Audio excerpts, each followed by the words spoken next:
The Batman. Blowback.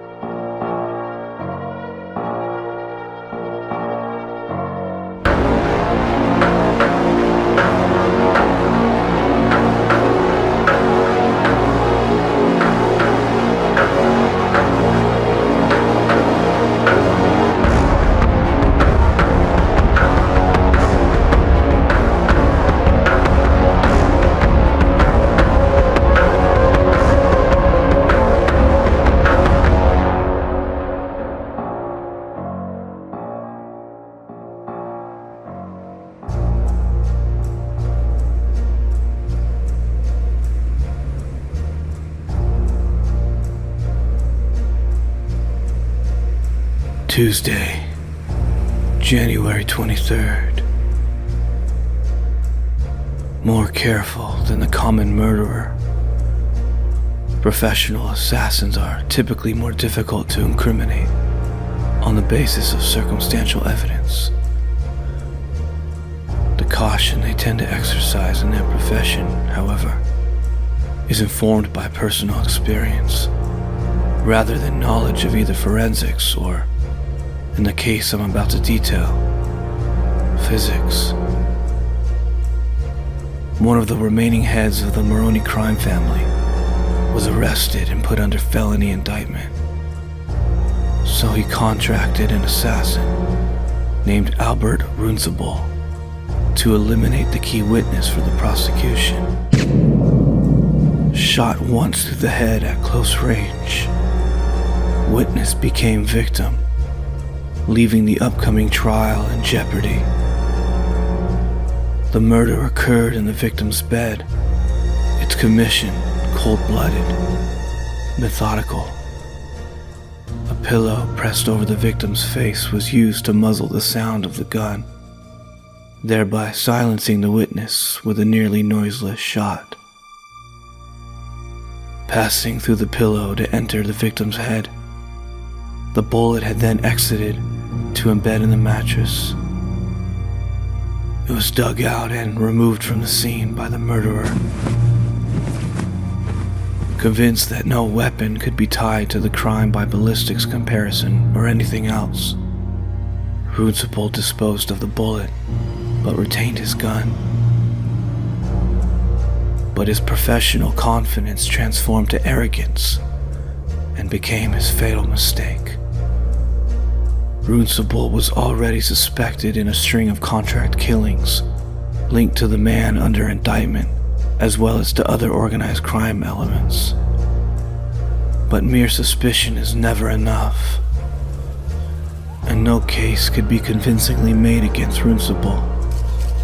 Thanks to Lieutenant Gordon, I gained access to the crime scene. These previous murders remained unsolved, and this murder looked to be no different, until I saw the pillow and remembered the phenomenon of blowback. On my suggestion, Lieutenant Gordon ordered Runcible's arrest on suspicion of murder with a warrant to search the premises. Gordon told me Runcible was cocky, but cooperated. Recently employed as a bodyguard, he freely produced his handgun, along with a permit covering it.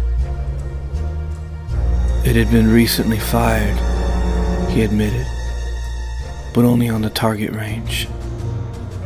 And while Runcible also surrendered a box of ammunition, the gun itself was the only thing I needed. The assassin was obviously correct in assuming he had nothing to fear from the science of ballistics. With no bullet in evidence, there was no pattern available for comparison with the rifling of his gun's barrel. Runcible was wrong, however, to assume that his weapon could not be tied to the crime scene in any way. Rather than a bullet that had to come out of the gun, the link would be found inside the gun. When a firearm is discharged, high-pressure gases sucks outside material into the gun's barrel. Even as the bullet is blown out, Other matter is blown back into the gun. After Gordon gave me Runcible's gun, I extracted minute fragments from the interior of its barrel, confirming what I hoped to find. Gross microscopic examination showed the material to be tiny bits of feather.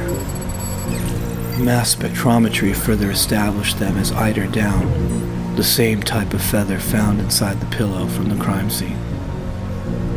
Finally, DNA typing conclusively linked the gun barrel's feather bits to more than a dozen of the pillow feathers, all sharing identical genetic markers.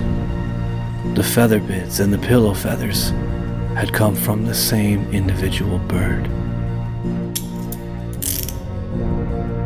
With this conclusive evidence against Runcible, he was offered a reduced plea, but one still carrying a life sentence.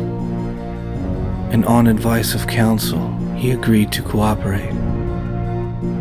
Having eliminated the prosecution's best chance for conviction in the original trial, the assassin will now take his victim's place on the witness stand.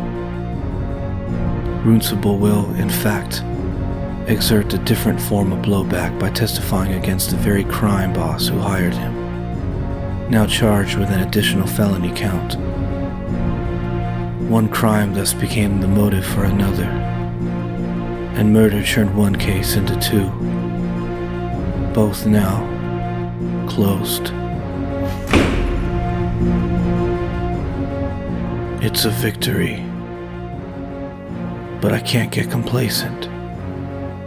Runcible is just one of many killers in this city. I may be able to stop some of them with my fists, but for the clever ones, like Runcible, I have to outthink them. Part of me fears one day there'll be someone who's a step ahead of me, someone I won't be able to outthink. So I'll keep pushing myself, so that when that day comes, I'll be ready.